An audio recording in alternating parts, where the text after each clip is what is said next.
Hello दोस्तों, मैं आपका डीके आर्यन आज लेकर आए हैं मशीन डिजाइन का ये फर्स्ट चैप्टर का बी पार्ट है।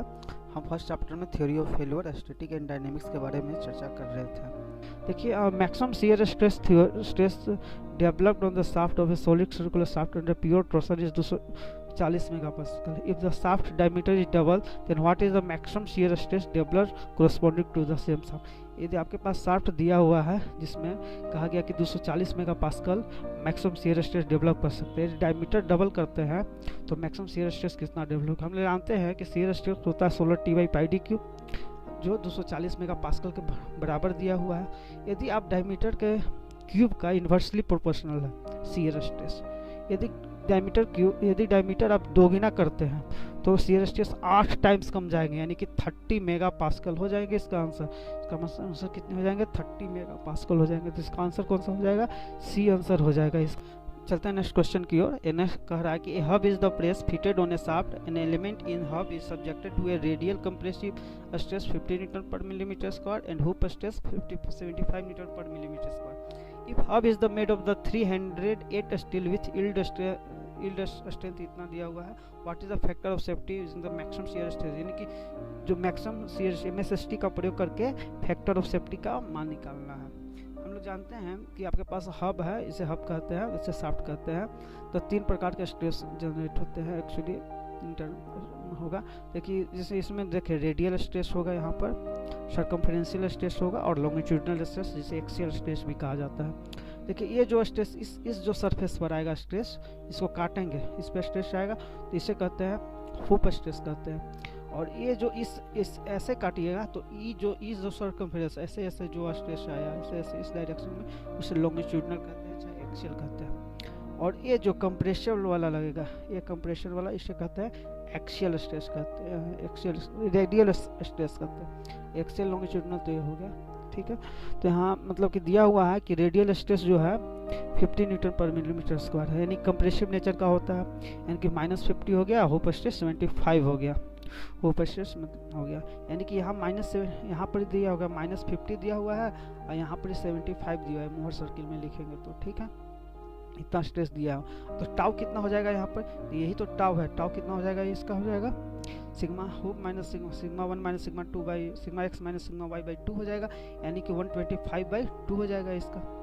75 माइनस 50 यानी कि 125/2 हो गया, यानी कि टाउ मैक्स जो हो जाएगा, ये टाउ जो होता है, ये टाउ होता है, सिग्मा होता है, ठीक है।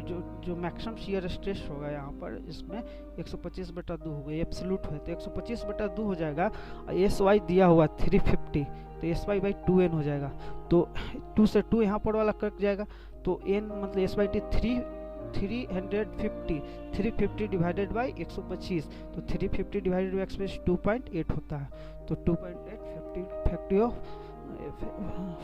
एन हो जाएगा, यानी कि फैक्टर ऑफ सेफ्टी हो जाएगा, यानी कि ए आंसर इसका सही हो जाएगा। इसका आंसर क्या होगा? ए होगा।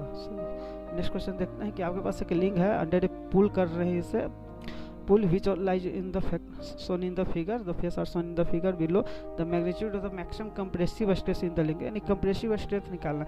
यदि आपको इसको पुल कीजिएगा तो ये वाला जो फाइबर ऊपर वाला होगा इलोंगेट करना चाहेगा, लेकिन ये फिक्स है, नीचे नहीं फिक्स रहेगा तो फिर कैसे होगा यार?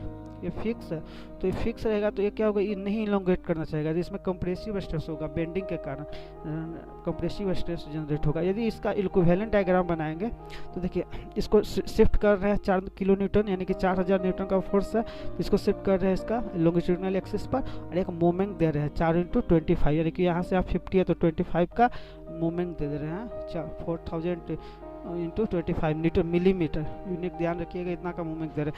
ये मूवमेंट के कारण बेंडिंग लगेगा तो हम लोग ये कंप्रेशन में जाएगा जो, क्योंकि ये तो ये वाला फैलेगा, ये वाला तो कंप्रेस होगा ना, ये तो फैलेगा ही नहीं। तो मतलब कि कंप्रेसिव स्ट्रेंथ मतलब वो कहेगा कि फैलना चाहेगा, फैलेगा नहीं, तो कंप्रेशन में वो फील करेगा। तो इसका बेंडिंग जो स्ट्रेस होता है, बेंडिंग फार्मूला का sigma B by Y becomes equal to m by sigma B by Y by M by I becomes equal to e by R होता है। तो वहाँ से बेंडिंग स्ट्रेस क्या होगा? एम आई बाई वाई हो जाएगा। एम क्या है? यहाँ पर है 4025, वाई इक्वल टू कितना है? यहाँ से यहाँ वाला 25 हो जाएगा, और आई बी डी क्यू बाई 12, यानी कि क्यू किसका करना पड़ेगा, 50 का क्यू करना पड़ेगा। बी डी क्यू बार यहाँ से कितना आया, 16 मेगा पास्कल आया। लेकिन ये जो 4 किलो न्यूटन है वो टेंशन भी तो दे रहा है इसको, थोड़ा सा टेंशन भी प्रोवाइड कर रहा है इसका। तो टेंशन क्या हो जाएगा, 4000 डिवाइड इतना 5.33 मेगा पास्कल। तो एक कंप्रेशन इतना दे रहा है, टेंशन इतना दे रहा है, तो नेट रूप से कंप्रेशन ज़्यादा दे रहा है, तो कंप्रेसिव ही ज़्यादा होगा। तो 10.67 मतलब मेगा पास्कल इसका कंप्रेशन हो जाएगा। तो इसका आंसर क्या आ जाएगा, 10.67 यानी कि सी आंसर राइट आंसर आ जाएगा। कौन सा आंसर यहाँ पर राइट होगा, सी आंसर हमारा सही आ जाएगा। चलते हैं नेक्स्ट क्वेश्चन की ओर। The design calculation for the member subjected to fluctuating load with the same factor of safety yield the most conservative estimated the using। यहाँ पर yielding के कारण है। yielding कौन सा मटेरियल करते हैं, yielding जो मटेरियल करते हैं वो टेक्टाइल मटेरियल होता है, और जो अल्टीमेट वाला जो करते हैं वो ब्रिटेल होता है। तो yielding के लिए सेफ्टी जो कंजर्वेटिव है, यानी कि ट्रेडिशनली हम लोग सोल्डरबर्ग का इक्वेशन यूज करते हैं, सोल्डरबर्ग इक्वेशन करते हैं फ्लक्चुएटिंग के लिए। तो हमारा कौन सा आंसर यहाँ पर आएगा, सोल्डरबर्ग रिलेशन होगा। हम लोग जानते हैं कि हमारे पास जो फ्लक्चुएटिंग के थ्योरी है जो है, जो जैसे थ्योरी ऑफ फेल्योर जो फ्लक्चुएटिंग लोड के कारण है, वो 3 प्रकार के हैं। एक सोल्डरबर्ग लाइन होते हैं, एक गुडमैन लाइन होते हैं, एक गर्बर लाइन। तो बहुत ज़्यादा इंपॉर्टेंट स्लाइड है आप लोग के लिए। फ्लक्चुएटिंग लोड में या तो डायरेक्शनल से फ्लक्चुएटिंग लोड हो सकते हैं या मैग्नीट्यूड से फ्लक्चुएट कर सकते हैं टाइम के साथ। ये वेरिएशन साइकिल दिखाया गया है, जैसे कि ये एम्पलीट्यूड होता है, यहाँ से यहाँ तक के बीच की दूरी को एम्पलीट्यूड कहा जाता है। एम्पलीट्यूड होता है sigma max minus sigma minimum divided by 2।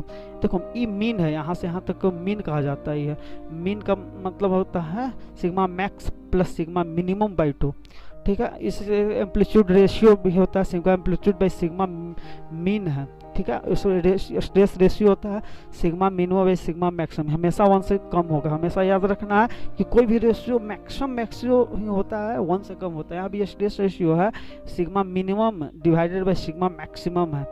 Amplitude ratio है, एम्पलीट्यूड जो रेशियो आपका है sigma amplitude by sigma mean है, ठीक है। जो सोल्डरबर्ग इक्वेशन है, देखिए ये सिग्मा ए है, यानी सिग्मा एम्पलीट्यूड का है, और सिग्मा मीन ये जो है मीन का है। तो हम लोग जानते हैं फॉर्म, जो इंटरसेप्ट फॉर्म में जो लाइन का इक्वेशन होता था x by A plus Y by B equal to 1 वाला, तो वही लाइन लिखा हुआ है। तो x बाई ए यानी कि sigma A by sigma E divided by sigma M by sigma Y is becomes equal to 1 by N, N is equal to factor of safety है, तो यहाँ एन यहाँ पर एन गुना हो जाता है, ठीक है। तो अब दूसरा है जो गुडमैन है, तो sigma A by sigma E, sigma A by sigma E plus sigma Y, देखिए गुडमैन वाला ई है, sigma U divided by sigma M, यानी कि sigma M divided by sigma U. पहले X by A plus Y by B equal to 1 by M लिखेंगे, तो 1 by N वही ने वहाँ पर गए, यही गड़बड़ है। तो गड़बड़ में देखिए एक कर्व बना रहा है, यानी कि ये पैराबोलिक इक्वेशन होगा, 2nd डिग्री का होगा। देखिए sigma A by sigma E plus sigma A by sigma E plus sigma M, देखिए sigma M by sigma U to the whole square is becomes equal to 1, और N और N यहाँ पर और यहाँ पर मल्टीप्लीकेशन करेंगे chapter of factor. I hope understand आप कर चुके होंगे। एक बार और थैंक्स फॉर वॉचिंग।